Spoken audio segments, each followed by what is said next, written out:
even at the time, of course, while Bernie Goetz is being celebrated and he's being lauded as the celebrity, particularly in the Black community, but also the progressive white community and the Latinx community, people are outraged. Right. And they are trying to get some justice for his victims. And they are trying to speak up and they're trying to turn the needle toward the arc of justice, right? Right. And they lose because the people who had the most to gain by pitting people against each other are at it. And they still are today. Right now, today, if somebody did this on a New York City subway, I'm pretty sure that the media would be trying to figure out exactly what those people on that subway did to deserve it and celebrate the shooter.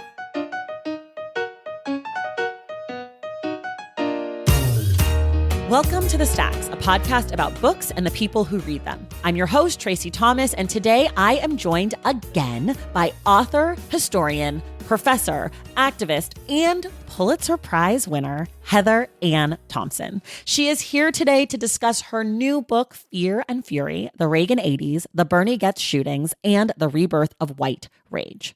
This book takes us back to December 1984 to explore the ways that the Bernhard Goetz shooting of 4 Black teenagers on the New York City subway exposed the deep racial tensions of the Reagan era and set the tone for the politics of white rage we are seeing right now today. On today's episode, Heather and I talk about why it is important for her to recenter the victims in her storytelling, how this book is in conversation with her Pulitzer Prize-winning book, Blood in the Water, about the Attica prison uprising of 1971, and what she hopes people will take away from Fear and Fury. Our book club pick for February is the romance classic Indigo by Beverly Jenkins. We will be discussing the book with Jasmine Guillory on Wednesday, February 25th. Everything we talk about on each episode of The Stacks is linked in our show notes.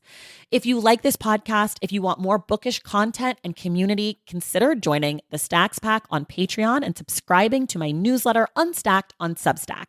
In each of these places, you are going to earn different perks, including bonus episodes, access to our Discord community, virtual book club, writing, hot takes, and a lot more. Plus, your support makes it possible for me to make the podcast every single week and to make it free to all. To join, go to patreon.com/thestacks for the Stacks Pack and check out my newsletter at tracythomas.substack.com. All right, now it is time for my conversation with Heather Ann Thompson.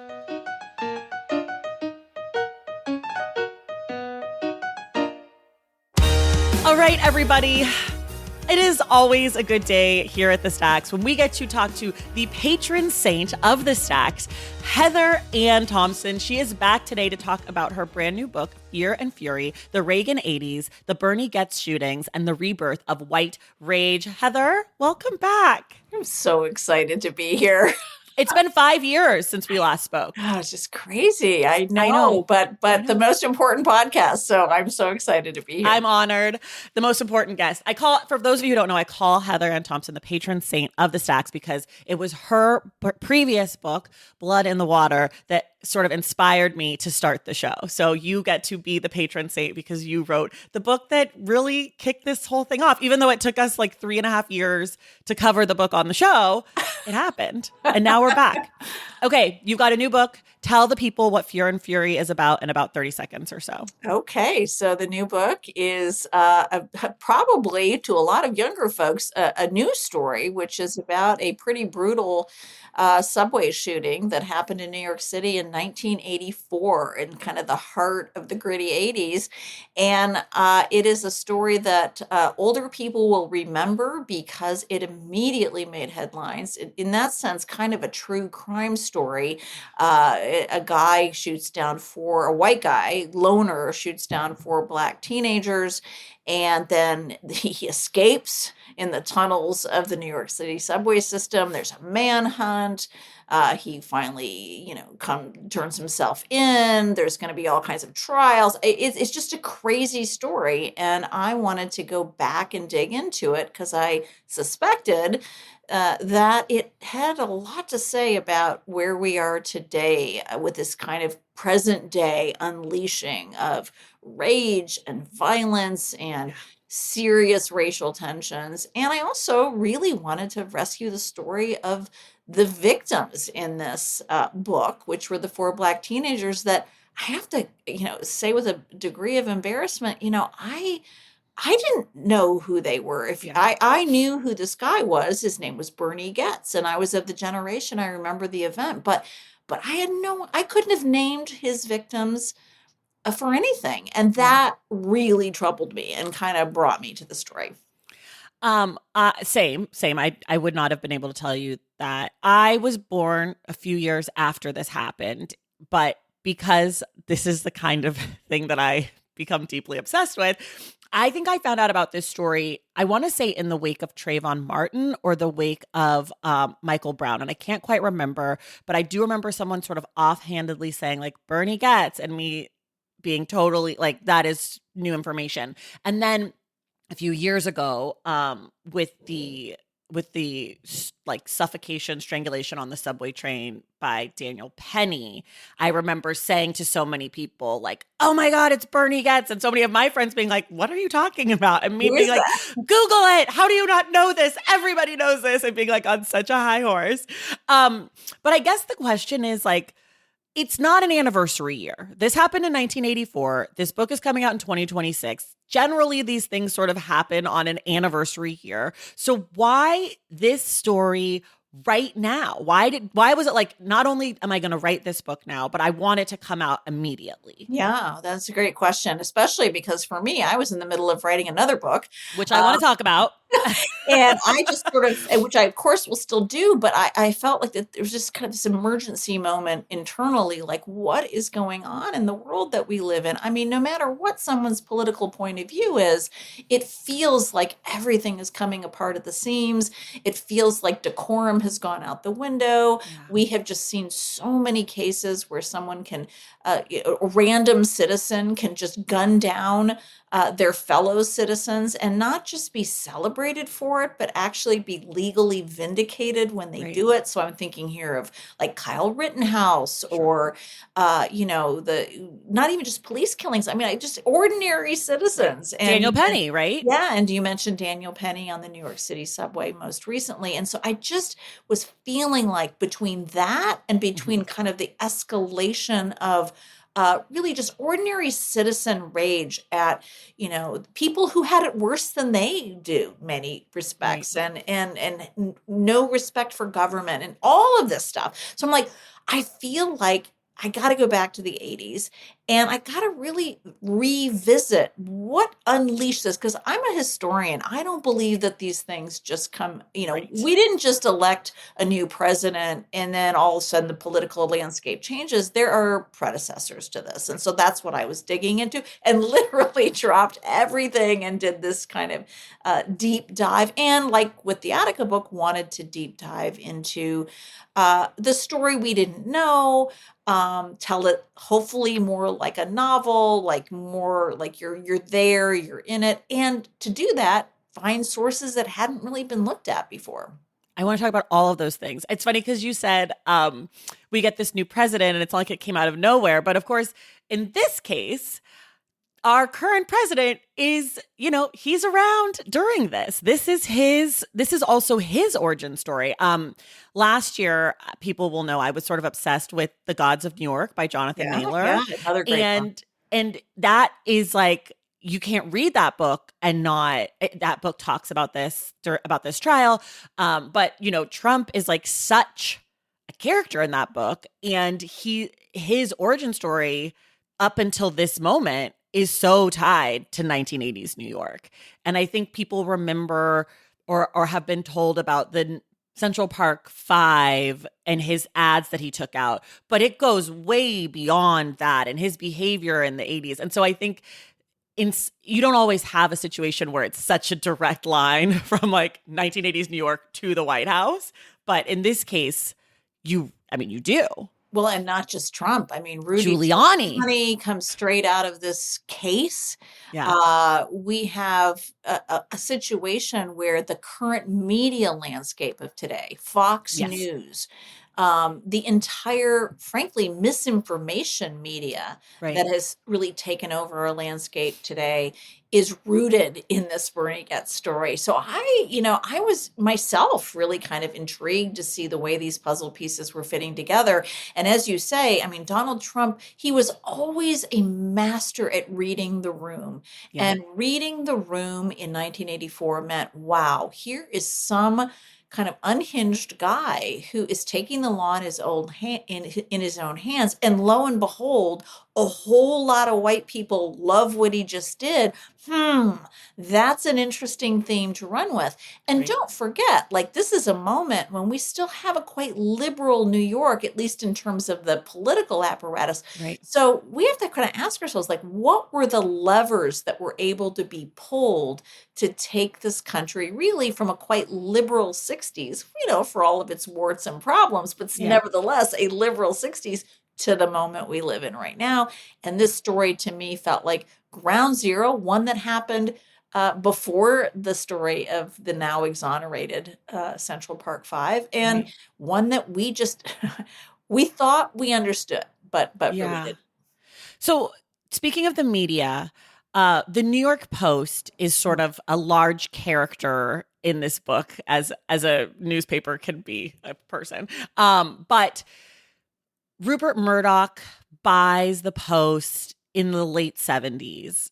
And as institutions who change ownership sort of change identities, he really pushes the newspaper from a more liberal daily that's sort of not doing great to becoming this conservative rag that we know now. And this case is a huge part of it. But my question for you is, like, since we are drawing parallels from this time to the present, do you think that this case was instructive for the media? Because other outlets, as you highlight in the book, like the New York Times, they covered the case in somewhat sensational fashion, but the Post was really out front. So do you think that the Post's coverage of the Bernie Goetz case is instructive and is how we got here? Or do you think it's more complicated?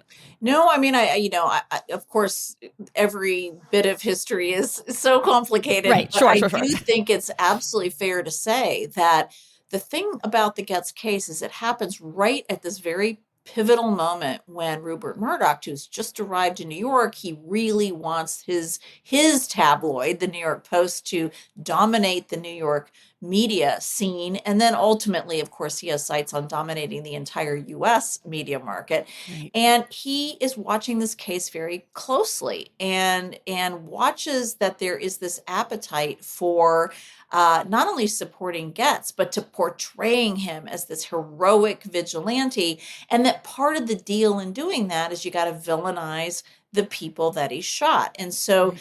the Post, they're not the only ones. I mean, they're competing with the Daily News. Right. So the Daily News is right there pretty quickly. They're neck and neck in terms of Right. the misinformation and the sensationalization.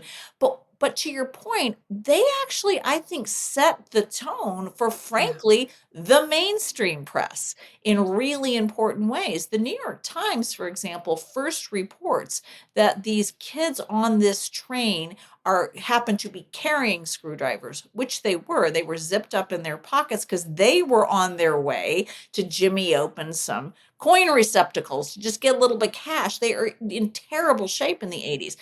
But the New York Post and the Daily News report that they were sharpened screwdrivers, that they were threatening this white guy with them, Bernie Goetz. None of that was true, but lo and behold, the sharpened screwdriver story makes its way into the mainstream press. And frankly, even today, that idea that that's what they were carrying has just survived, as Right. has the idea that they were a criminal element that sort of got what they deserved. Right. I do want to spend some time on the boys, but I have a few more questions for Sure, you sure. about how you approach writing something like this. Obviously, you're a historian. We know this about you. I guess, like, because you do recent history, right? Like, you're writing history about things that have happened in your lifetime, that have happened in many of your readers' lifetimes.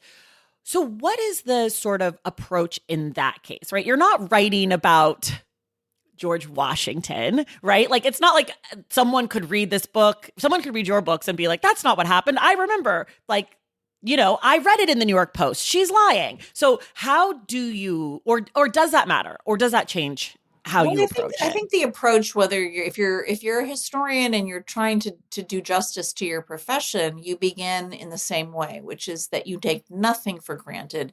Okay. You assume that you might know the story, but you don't know anything until you have combed every possible source that there might be out there. And part of that source base are newspapers, but we already know, I certainly knew from Attica, that you couldn't trust Right. 80% Right. of Right. what, particularly when it came to racial conflict, because they always immediately took the story of whoever the, perpetrator was, meaning the state of New York in the case of Attica, or in this case, Bernie Goetz. Right.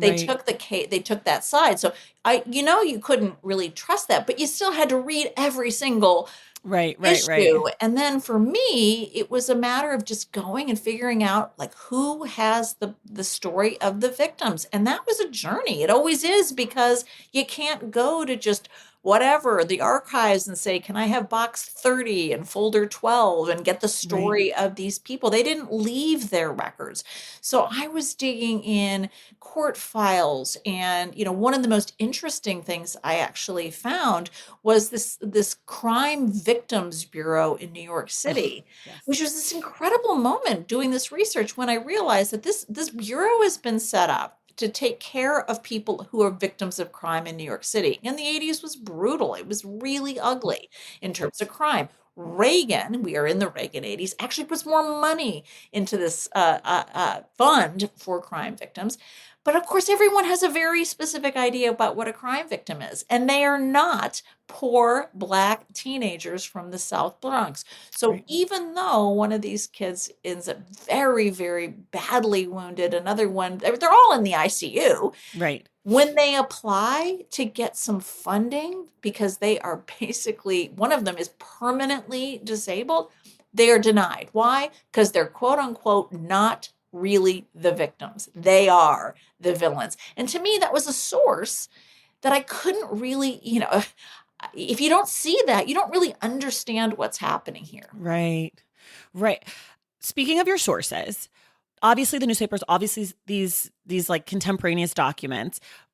Did you conduct your own interviews? Did you find new things? Who did you talk to? What were you looking for? Yeah. So, I mean, because I'm not a journalist, I'm actually usually pretty loath to have conversations with Okay. contemporary figures. And it's not because I will have conversations. And to the extent in my books, when I talk to people, you'll see them actually cited as conversations, not interviews, Mhm. because I understand that we all remember our own past in very specific ways. In this case, I actually did think, I want to talk to the victims and I want to talk to Bernie Goetz. And I sort of sent this spate of letters out to try to talk to everybody. And then I got to learn more about the case, and I realized, wait a minute, I can't talk to the victims of this case. Two of them are dead. One of them is now brain damaged, and the other one has finally had some modicum of peace and doesn't want to talk to the media for very Mm. understandable Yeah. reasons. And I realized I don't want to even talk to Getz if I can't talk to his victims. So I just pulled back from wanting to actually talk to anybody. And that was actually kind of liberatory, because it allowed me to go back to what was everybody saying At the in the time. moment, Yeah. including the shooter, but also the trial transcripts, the witnesses, the everybody.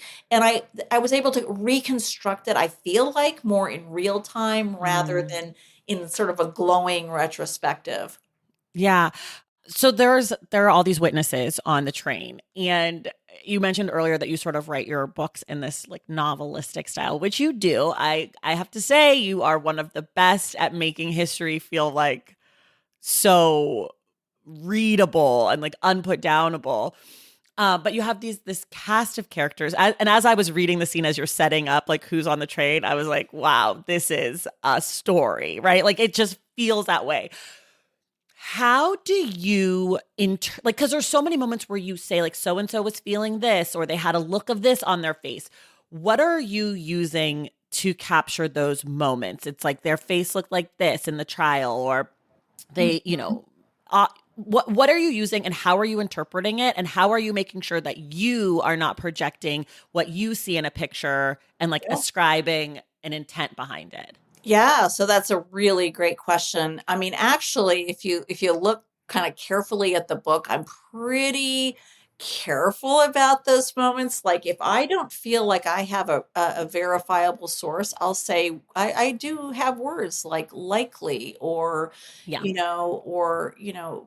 as any mother would, likely feel or something like sure. that. And it isn't because I'm just trying to hedge, it's because I'm basing it on a whole lot of things at once. So when I say something, I'm usually not just flying by the seat of my pants. I'm trying to, did someone else observe it this way? So, for Right. example, there's times when Bernie Goetz is talking, and a reporter will say, and he was looking, whatever, forlornly down at his notepad, and so I will actually quote, like someone else is observing him, and I'll redo that. But this guy gives, for example, a 2-hour confession. It's Right. extraordinary. I mean, it's a chilling, chilling thing, and I have to treat that as a source as I would anything. I'm Right. interpreting, right? I have my own eyes, I have my own context.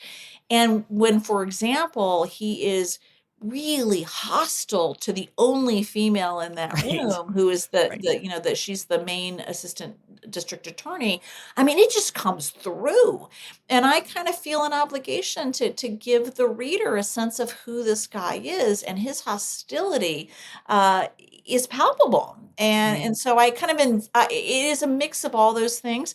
But with the train, it was so fascinating because I mean, I'm literally in there in the trenches with my own diagram. Like, where are people Right. sitting, and how could Right. they be looking, and could they have looked left or right? And it becomes one of these crazy moments in my own office with Right. pins and Right. string and You needed the tape on the floor in the courtroom. You needed your exactly. own Slotnick moment. Yeah, try to Yeah, reconstruct Slotnick it. was the defense attorney for Bernie Goetz because I'm sure most of you probably don't know his name. I certainly didn't, but I had heard of him when he popped up in the book. I was like, "Shoot, I know this guy from somewhere." And I guess because he did the mafia trials, Yeah, I like, guess that when must have people been get to that part of the book, I mean, the thing that's so extraordinary about the trials is it's like, as they said at the time, it's like a piece of theater. Like, yes, his attorney is unbelievable. He's was a former attorney of, the mob boss, John Gotti. I mean, right, he's got his $3,000 suits, and he's nattily dressed, and he is ruthless in this courtroom. So right. so, yeah, I think you might have heard of him from I that. felt like I'd heard of him. Um, I guess that's my other question. When you're writing a book, when you're picking a subject, how much are you thinking this has to be an entertaining story versus I want to tell this story? Because I mean, I've said this many times. I've read Blood in the Water twice. It is I was like having nightmares. I couldn't put it down. I read it the Mhm. first time I think in like 5 days. It's a like 600-page book. I just couldn't stop. And similarly with this, I read this one in about 3 or 4 sittings. And so are you going in saying like, I'd like to tell this story and then looking around and being like, ooh, there's nothing there. It's not going to be entertaining enough. Or are you just like, I want to tell this story and I have to make it entertaining if it's not like, Mhm. No, I mean, I think that the kind of sad truth is that when we are trained as historians, we are trained to, frankly, write rather dryly. yes, And and with all due respect to myself and everyone else yes, who has been in your the entire trenches, industry. yeah, doing this work. I mean, I look back on my own dissertation, I a little Right. bit like, oh dear, right? We're kind of trained that way, and there is this idea that somehow there is a greater sense of gravitas and Mm, truth and hmm. objectivity or something if it's written in a rather relatively dry fashion.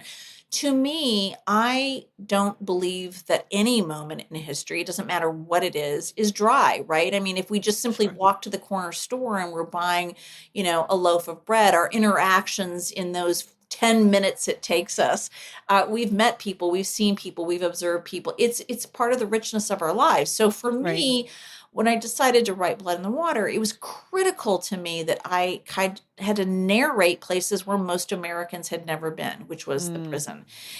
In this case, I could have just said, the crime rate was really high in New York City in 1980. In my case, I really wanted you to feel it and to understand it and to experience it, because then perhaps we can better understand what happens on that train. So to Mhm. me, it's not a false dichotomy or even really a choice. Um, I think pretty much anything I'd put, maybe if I was doing a book on, the formation of the stock market, I don't know, maybe it'd be more Yeah. dull, but even then, right, I can only imagine, right? It's in a certain Right. building and it's a certain vibe. So it's just kind of the way I prefer to write, because it's the way I prefer to read, right? I Yes. love reading books where I want to turn the page and find out what happens next. Well, we thank you very much because we do have to read these books and yours are banging. Um, I even hate to ask this question because I feel that I know the answer, but I just kind of want to hear what you have to say, which is, if this case happens today, is it different? And I think it is different. Yeah. Like it would be handled differently. But like what do you think?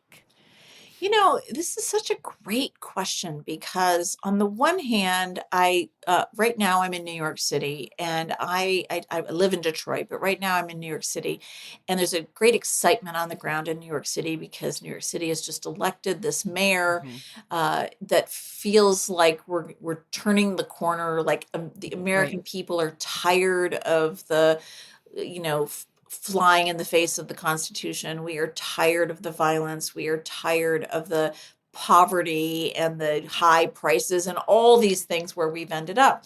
And that gives me some degree of hope. So then I want to say, well, if this happened today, there'd be a public outcry. There'd be people wouldn't tolerate it. They would rise up. There's a part of me wants to say that. On the other hand, the thing that this book shows is that even at the time, of course, while Bernie Goetz is being celebrated and he's being lauded as the celebrity, particularly in the Black community, but also the progressive white community and the Latinx community, people are outraged. Right. And they are trying to get some justice for his victims. And they are trying to speak up, and they're trying to turn the needle toward the arc of justice, right? Right. And they lose because the people who had the most to gain by pitting people against each other are at it.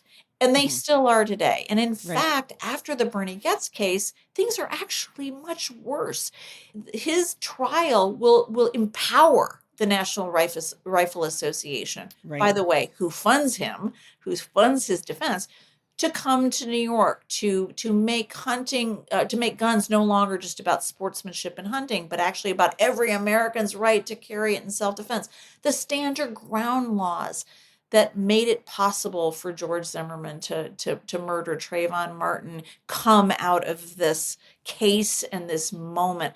Supreme Court decisions come out of this case in this moment. So I'm really afraid that, just like the Daniel Penny case of only a few years ago shows Right. us, that if right now today, if somebody did this on a New York City subway, I'm pretty sure that the media would be trying to figure out exactly what those people on that subway did to deserve it and Yeah. celebrate the shooter. Yeah. I tend to agree with that. I think the way, like a big way that I think this case would be different is probably wouldn't have risen to the size and like national, Yeah. like the Daniel Penny case ends up becoming like a big deal. But I think there's probably people who are listening now who are like, wait, who was that again? Yeah, Wait, yeah. which guy? Like in a way that I think at the time everybody knew who Bernie Goetz was. But I also think that race would be even more explicitly talked about now, in a way that it was sort of like Black people were talking about, but white people were sort of like, oh, I don't like, It's not about it's about race. crime. Like, ugh. I think now you would have it at least be discussed. And I think that that might change the way the trial shakes out, like how the jurors, the pressures that they might feel would add a context to that. Is my Yeah. sense. I don't know that it changes any outcomes. I don't know that it changes anything, but I do think you would have more people. Like, I think the defense would probably use it more. I think that the Yeah. prosecution would use it more. Like, I think it would have become a bigger piece in the story. Yeah, I mean, it's entirely possible, and frankly, for all the really kind of horrifying reasons, which is Yeah. that this case has become so normalized by now, or I should say cases like it have Yeah. become so normalized by now. We can storm the entire US Capitol and, everyone is pardoned. I mean, the rule of law now is out the window, Yeah. and race is, from the White House on down, people are absolutely unchecked in their racist remarks. But, and this matters, and I think you're right to actually really elevate this. It is also the case that there is a much louder and really vocal presence coming from the other direction that says this is racist, this Yeah. is unjust, and we can't run a society like this. And Right. so I do feel like this is we are perhaps in that kind of changing moment. And I think in order to be in that moment, we've got to figure out how we got here. Mm. And to me, that was why the political context of this book, which I will admit, there are times when I'm sure it feels a bit bogging down to people reading it. But the reason I felt like it was so important to rethink that Reagan 80s Yeah. is because prior to that moment, that what we call the Reagan Revolution, we as a society had for many decades kind of been elevating the rule of law. And, Yeah. with the Warren Court and with the civil rights movement, and there's a lot of backlash, but there was a kind of a public sense that this is the direction the country has to move. Yeah. And the Reagan administration just kind of turns this all on its head. And as it literally takes, resources out of the public, its genius was to say, yeah, you are suffering badly, but not because we have taken the tax base and made it much more favorable to rich people. You're suffering because of those lazy, undeserving, criminal, Black and brown people. And it was, in some respects, it was genius. Because it has led us here, but it has also led us, like I said, to this New York moment, where it's wearing thin. People are like, really, the reason why we're in such bad financial shape is because of those people over in the South Bronx that are even worse shape than I am. Really? Right. It's wearing thin, I hope. Yeah. Okay, let's take a quick break, and then I want to talk about the title. February doesn't have to be all about romance. It's also the perfect time to show yourself some extra love. For me, that means indulging in life's little comforts like getting a good night's sleep and, of course, making time to slow down and curl up with a good book. I'm in a season of my life where I am looking for peak relaxation. And if there's one brand I'm turning to make these moments at home feel 10 times more luxurious, it's Cozy Earth. Cozy Earth is all about elevating the everyday with high quality pajamas, blankets, and bedding that take self-care to the next level. Can we just talk for a moment about their bamboo pajama set? I used to be a sweatpants person, but in 2026, I'm trying really hard to be a person who dresses for sleep. And their jammies are silky soft, so lightweight. They keep me cool all night long, but they're not so thin that I feel cold when I'm wearing them in the morning. Cozy Earth's products are not only insanely comfortable, but they're also risk-free. They offer a 100-night sleep trial that gives you 100 nights to try their bedding before deciding to keep it or return it or exchange it. Plus, they offer a 10-year warranty. Give yourself or someone special some extra love this month with Cozy Earth. You can use my code THESTACKS for up to 20% off. And if you get a post-purchase survey, please be sure to mention you heard about Cozy Earth right here. Indulge in life's little comforts with products that make even the simplest moments at home feel like luxury. Valentine's Day is upon us, and I've got love on the brain. Love for books, duh, of course. Hello. Did you forget what podcast you're listening to? I love bringing you all great reads, exclusive author interviews, and behind the scenes book gossip. But I can only do that with your support over on Patreon and Substack. Our Stacks Patreon community, also known as the Stacks Pack, is where you can go for book club meetups, a private, very active Discord, and a year-long mega reading challenge to help you achieve all your reading goals. Plus, you also get that monthly bonus episode. Now, over on the Substack, you can subscribe to my newsletter, Unstacked, where I keep the book conversations going. I also give you a healthy dose of sports and pop culture, definitely some hot takes happening over there. And again, that bonus episode. If you don't have a few dollars to spare, don't worry. There are free options on the Substack and the Patreon to get you a little extra Stacks magic. Making this podcast is a total team effort, and by supporting my Patreon and my Substack, you allow me to support my amazing team that makes the show possible every single week. So if you or your friends are looking to meet other book lovers and support this indie podcast, come hang out with me on Patreon, Substack, or both. I would love to have you. And since we're talking about love, you can gift subscriptions to the Patreon and the Substack for that special reader in your life. For the Stacks Pack, head to patreon.com/thestacks. And for the newsletter, head to tracythomas.substack.com. And also, there are links to both in the show notes. Okay, see you in the Stacks. Okay, we're back. I want to talk about the title. The title is Fear and Fury, the Reagan 80s, the Bernie Goetz Shootings, and the Rebirth of White Rage. So let's just start with the main title. Why Fear and Fury? Where did that come from? What sparked it? Play on words, right? I mean, fear as something that is curated and cultivated, and particularly to make white people fearful and so angry and rage-filled and willing to explode with, much less provocation than they had probably since, the era of Jim Crow. But also fear, because if you are Black or brown in America, you have come from a moment where the president of the United States, again, with all the warts, with all the flaws, someone like Lyndon Johnson is essentially saying, yeah, we have a Civil Rights Act of 1965. People have the right to vote. Racial discrimination is something this country cannot abide or stand behind. Mm-hmm. And then the 80s comes and people are terrified. There is this unleashed violence against Black and brown people across America. And this book, and that's the more painful parts of it. I mean, I walk us, unfortunately, through a lot of this. Bernie Goetz is the signature of it, but it is by no means the only one. And it touches off, for example, in New York, brutal mob violence, really mob violence against Black teenagers in Howard Beach, in Bensonhurst. And of course, go to the other side of the country. You can't make sense of something like the Rodney King case. You can't make sense of the level of absolute unleashed rage on Black people, which creates fear.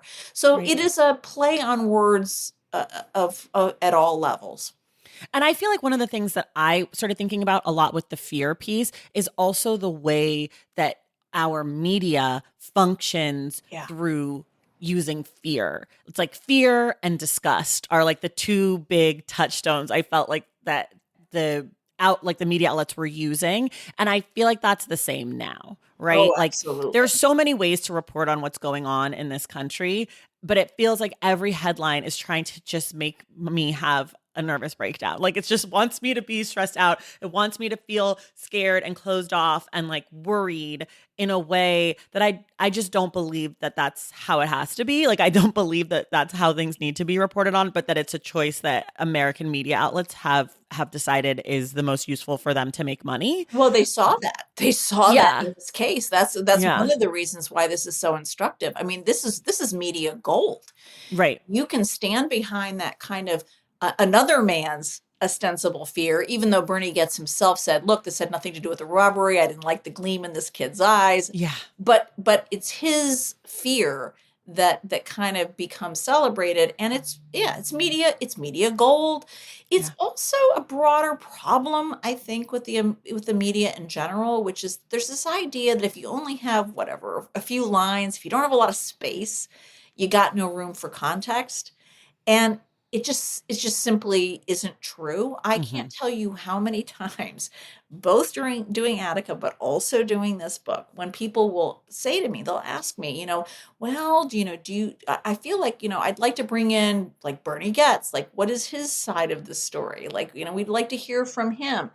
Okay, great, do that. But I have yet to hear anyone Yeah. say, I really feel like we need to talk to the four boys that he shot and get their side of the story. Right. That's just journalism 101. But the Right. assumption is that he's already the center of the story. Right. That it's his It story is and his that, story. right, right. And that Exactly. his reasoning is like important. Um, well, you won't get that question from me.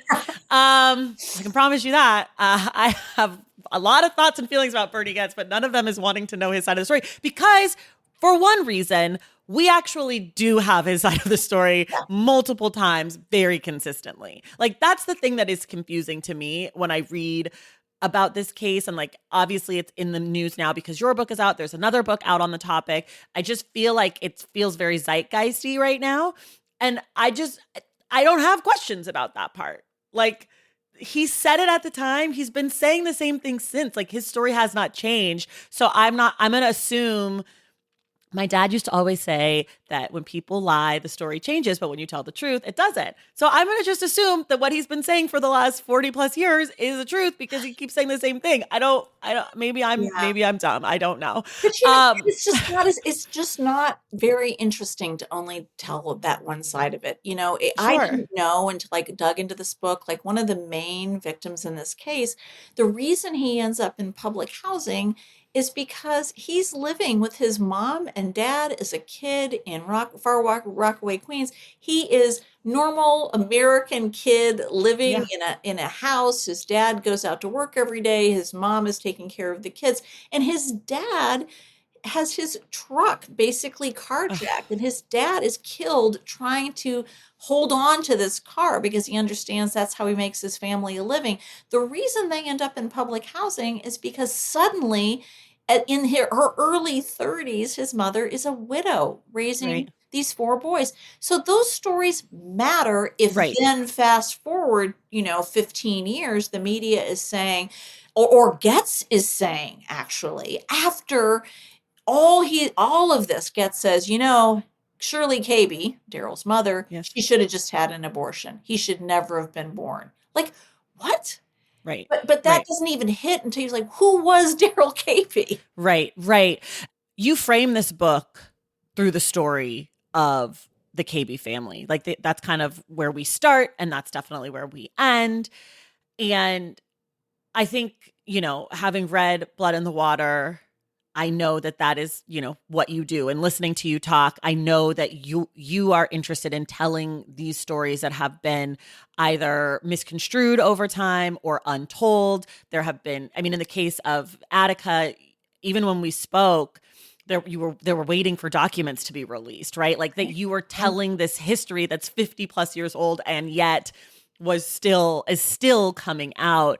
But I guess the question is like, why is it important to you to tell the stories and rescue the stories of people who have been erased by like horrible violence that has been done to them?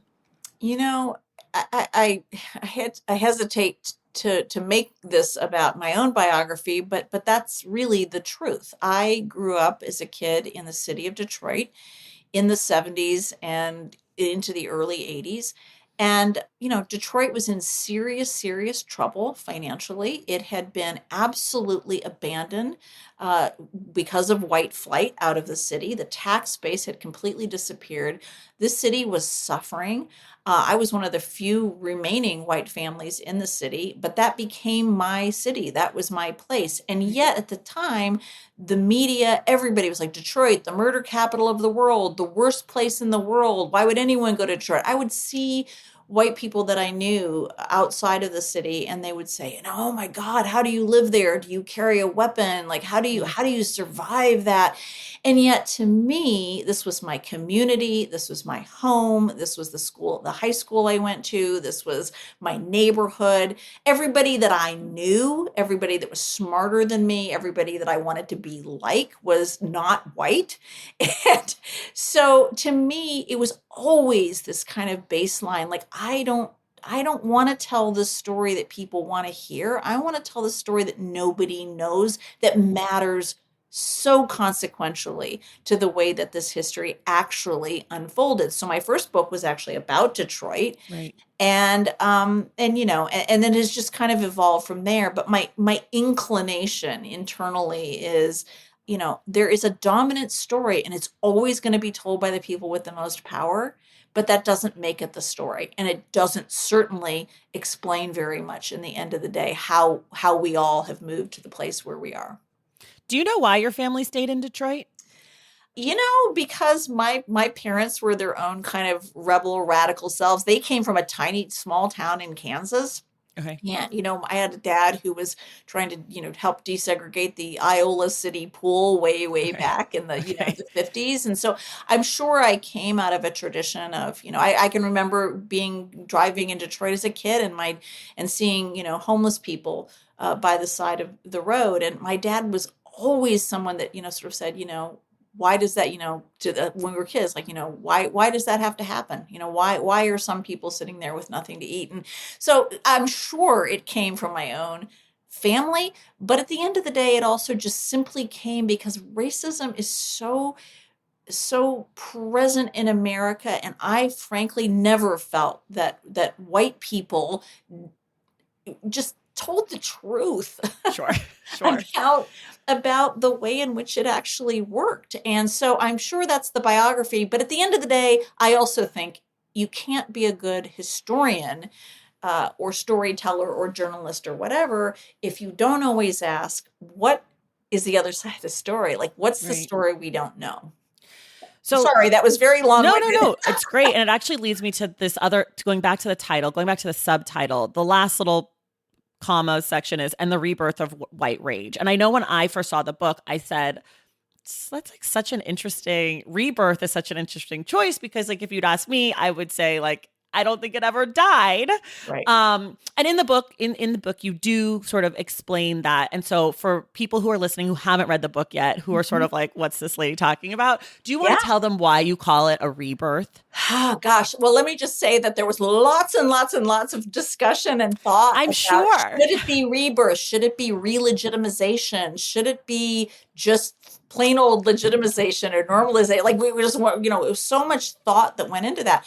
The ultimate answer is this country foundationally and persistently and consistently is about a story about white rage. Yes. So that's a given to me, and I hope I really established that in the book. But it is also true that this history has gone through very, very distinct political moments when either that is celebrated and unleashed legally and absolutely seen as the norm and the way we should be as a country and identify as a country, and other moments where it is unbefitting of us Mm-hmm. as a country, even Mm-hmm. while it still exists and even while it still is there, is unleashed, is ugly.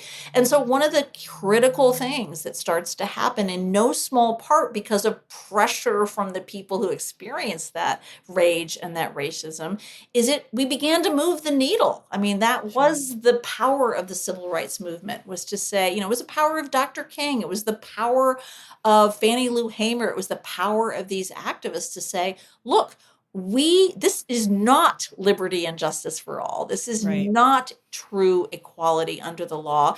So let's make it so. And it creates a moment of possibility. It's one of the reasons why there is so much that happens in the 60s and 70s. Things like, for example, the American with Disabilities Act. There's this idea that you may be disabled, but that doesn't mean you're less of an American. It doesn't mean you should be picked on. It doesn't mean you should be isolated. That moment of possibility was the moment that is really under attack. Mhm. and begins to erode. That's the racial piece of it. But if I might just jump ahead, the other part of the title is about the Reagan 80s. Sure. And that's because, why do we do it in this moment? Because it's during the Reagan 80s that there is a sea change in the way we actually run this country, not just culturally, not just, kind of unleashing this rage and saying it's okay, but actually economically. We Mhm. start to chip away at this notion that the government should be there for people, that we Mhm. need a safety net, Mhm. that, rich people should pay Mhm. substantially into this body politic that we all need. And it was deliberate. Right. It's not a conspiracy. It's just, they were very clear that that's what they wanted to do. But they also knew that to do that, a lot of people were going to lose a lot, including just ordinary white working class voters. And rage became a distracting way for them to get this stuff passed. And it was Yeah. very, very effective. And I honestly can't believe I haven't said this yet in today's conversation, but Ronald Reagan, one of the greatest villains of American history. I mean, truly, truly a monster. I think that we should continue to say that, despite the fact that we also have a current monster in the White House. Like that just because Trump is awful doesn't mean that Reagan also wasn't just a fucking nightmare. Your book really lays that out early and often. But I just want to make sure we're on mic. At least I'm on mic saying it. You don't have to say it, but you can just, you've written Well, it, so it's fine. and again, this is why I began when in the program, and I was saying, look, no matter what your political sensibilities are, I think that you'll find something really hopeful and helpful and interesting about learning this, because it Yeah. actually isn't. If it were only Reagan and if it were only Trump, Yes. the truth is, what happens in the 80s is there's such an assault on this idea that we should take care of each other. There was Yeah. such an assault on this idea that there should be public schools and public health Yeah. clinics and Yeah. public roads and public anything. And we've all of us have paid a huge price for that. And unfortunately, every president after Reagan just doubled down on Yep. that. Yep. Every Democrat. That's right. And there's a bit of a reprieve when we get Obama. And certainly that's because he's responding to this Right. groundswell on, of activism. But we've been doing this now for 50 years. And so Trump just signed the check. I mean, he just, sealed the deal, if you Right. will. Right. Is there anything that's not in this book that you wish could have been? I really wish that I could have learned even more, actually, about those young men that ended up on that train that day. And I wish I would have also had a better sense of, I don't know, like I don't want to give away the trial. It's one of, to me, the most Yeah. dramatic parts of the book, but I wish I would have known a little bit more, like, about why the jury makes the decision it does. I mean, it's Mhm. just kind of, the whole thing is just mind blowing at the Yeah. end. But really, I'd say the victims. Yeah. One of them ends up killing himself on the anniversary of this event. The other one is now, still remains brain damaged and paralyzed. Another one died very young after becoming extremely drug addicted after this horror show. I mean, the only surviving one who, I'm sure to all of the people he meet would never even know this had happened to him, I'm sure is still traumatized, and he doesn't want to talk to anybody because Right. he doesn't trust the media. So I wish I could have rescued even more of that story, to Yeah. be honest. It is terrible to have had to have dug so kind of in every crack to find their story. And I think that your listeners will see that if they pick up the book, but there are amazing stories nevertheless. I mean, Yes. for example, the hate mail that pours Oh. into these Oh my kids' God, there's so hospitals. Yeah, much. it was just really something. And so Those moments when you're like talking about the hate mail, what made me be like, see, people think it's just social media. It's like, no, the way it's being delivered nowadays through social media, but it's the same stuff, if not even worse. Yeah. Oh my gosh. Yes, because they have to know your home address, which, by the way, why do they even know the home address of these kids that he has shot? Because Because they the were putting it in media the is newspaper. publishing their home address. And so these horrific, threatening, and by the way, overtly racist, every single one of them, Yeah. messages come to these families, not just to the victims, but to their sisters and their brothers and their Yeah. mothers. And so, yeah, I would have loved to have been able to talk to them. Actually, that's the one. I do wish for that. Yeah, I feel that. I guess you mentioned the jury. I know we have to wrap up in a second, but you mentioned the jury, and as I was reading the book, I just wanted to ask you because again, in Blood in the Water, there's a lot of legal stuff. How did you get comfortable understanding all of the legal stuff? Did you turn to lawyers? Like, it's just a lot, and you're explaining like reasonableness and obviously like the idea of like what would a reasonable person do in this situation reasonably to be reasonable is like a big part of the case. Yeah, You explain it and I think I get it, but it's hard when you're using the same word reasonable in like 15 different to ways explain reasonable. Yeah, to yeah. explain reasonable. But I'm just wondering, like, how do you know that you're comfortable? What's the process for you to get like the legal stuff Yeah, down? no, that I have to say, it's both in Attica and in this book, I never feel completely comfortable. So I'm Sure. always leaning on people who know the law far better than I do to try to make sure that I understand it. And this is just my colleagues, and Right. in this case, one of the lawyers in this case, I did have some very specific questions for, but at the Which one? end. Waples? No, in Waples? this case, it was actually KB, because KB's lawyer. This is kind of later in the book. Oh, the civil. Yeah, but the good news is that there was actually at the time quite a bit of discussion of what the jury would have to consider. So I was Right. able to actually go in and see quite a bit of that. But most importantly, I had the transcripts and I could see this being hammered out in real time, but by both sides, the judge, I could see the appeals, I could see the arguments being made by both Right. sides. So Right. it was very time consuming, but very much worth it, because at the end of the day, it just left me even more actually Yeah. bamboozled by the jury's ultimate decision. We'll see what your readers think, but I feel like it is a fascinating case of what your eyes are seeing and what you are hearing and what people are deciding they just heard and Yeah. saw are completely out of sync.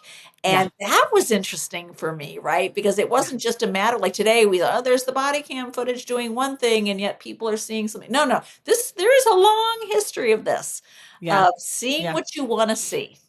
Yeah. Okay, so last time we talked, I asked you the famous question of what word you can't spell correctly. You told me tomorrow. Is Oh, there any word you'd like to add to the public record, or would you like to stick with tomorrow? substantive. Oh my gosh. Okay. Wow, we're stepping up. How many T's are in substantive? I have not a clue. I wasn't even sure that was a word until just now.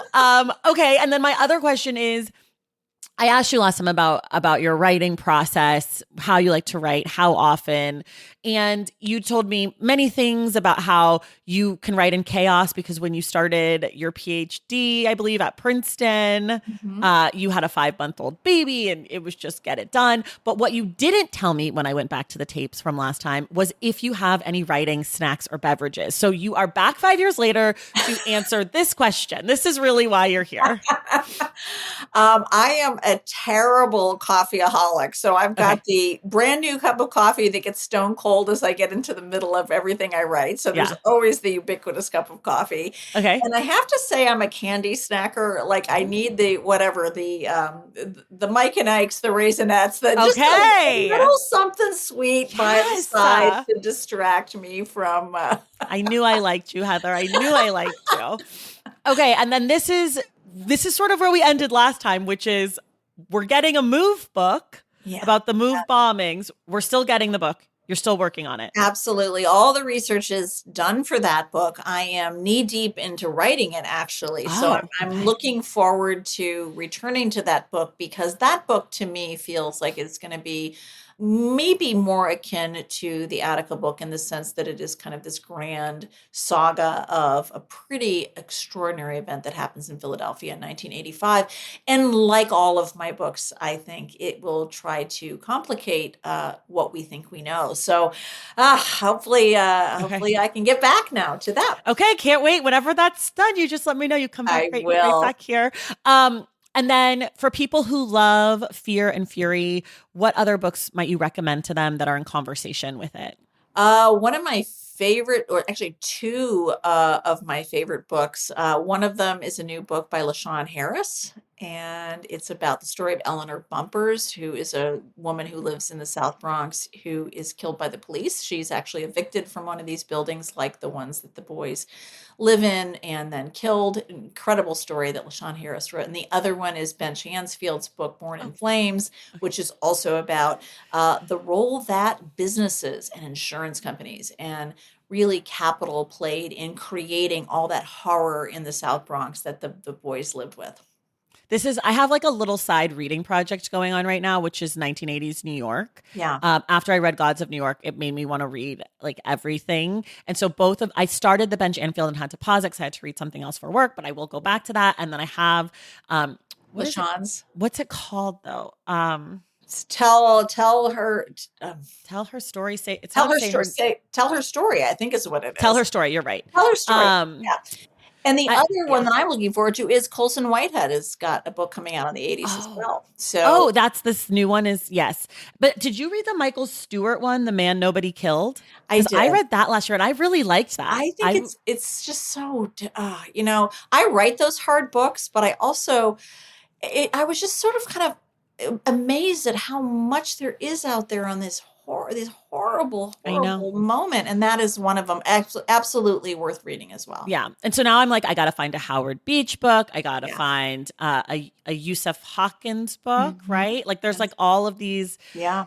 Anyways, but another book that's coming out this year, I think February 3rd, it's out, is Bonfire of the Murdochs, which is Yes. about the Murdoch family, which now I Yes. want to read because it feels like that's in conversation with this. Like I just am kind of carving out this new obsession point for me, which is like 1980s New York madness. Yes, yes. Well, and that's, I think, why I was so drawn to LaShawn's Tell Her Story and to Yeah. Bench's Born in Flames, because the thing about New York, I mean, I know that not everything is New York, but it is really interesting that this current moment we're in, so many of the players, the economic players, the Yeah. political players, the cultural players, are really, that's where they are in this Yeah. moment. And so if you're interested, there's definitely, we need a Tracy reading list on the 80s. I know. I think I think in my nonfiction reading guide, there will be one. But also coming out later this year is a book called Man in the Mirror. And that's about,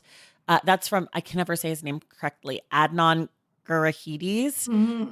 And that's about the Jordan Neely Yes, that's right. subway situation. That's That right. comes out in September. So I will be reading my third book about vigilante violence on the subway this year because, I love a theme. Yeah. Okay, last question for you. If you could have one person dead or alive read Fear and Fury, who would you want it to be? Shirley Caby. Yeah. Just to center the story of her son, because from the very beginning, she just kept at the battle for justice because, as Yeah. she kept saying, I just want people to see who my boy really was, or who we really, tell his story.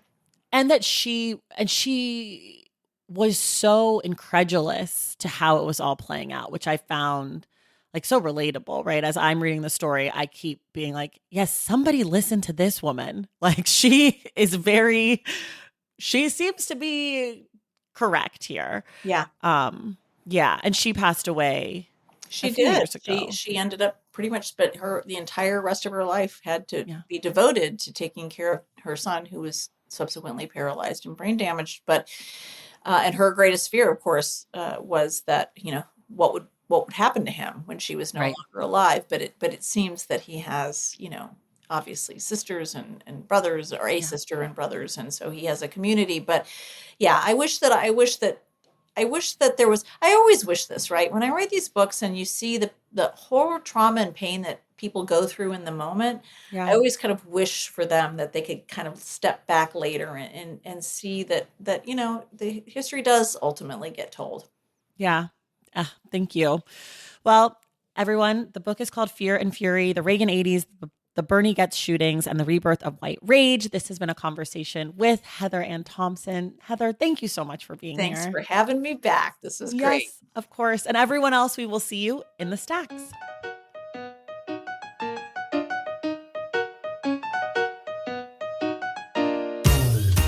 Thank you all so much for listening, and thank you again to Heather Ann Thompson for joining the show. And a huge thank you to Suzanne Williams for helping to make this episode possible. Our book club pick for February is Indigo by Beverly Jenkins, and we will be discussing the book on Wednesday, February 25th with Jasmine Guillory. If you love The Stacks and want inside access to it, head to patreon.com/thestacks to join the Stacks Pack and check out my newsletter at tracythomas.substack.com. Make sure you are subscribed to The Stacks wherever you listen to your podcasts. And if you're listening through Apple Podcasts or Spotify, please take a moment to leave us a rating and a review. For more from The Stacks, follow us on social media at The Stacks Pod on Instagram, Threads, and TikTok. And you can check out our website at thestackspodcast.com. This episode of The Stacks was edited by Christian Duenas with production assistance from Sahara Clement. Additional support was provided by Cherie Marquez, and our theme music is from Tigirigis. The Stacks is created and produced by me, Tracy Thomas.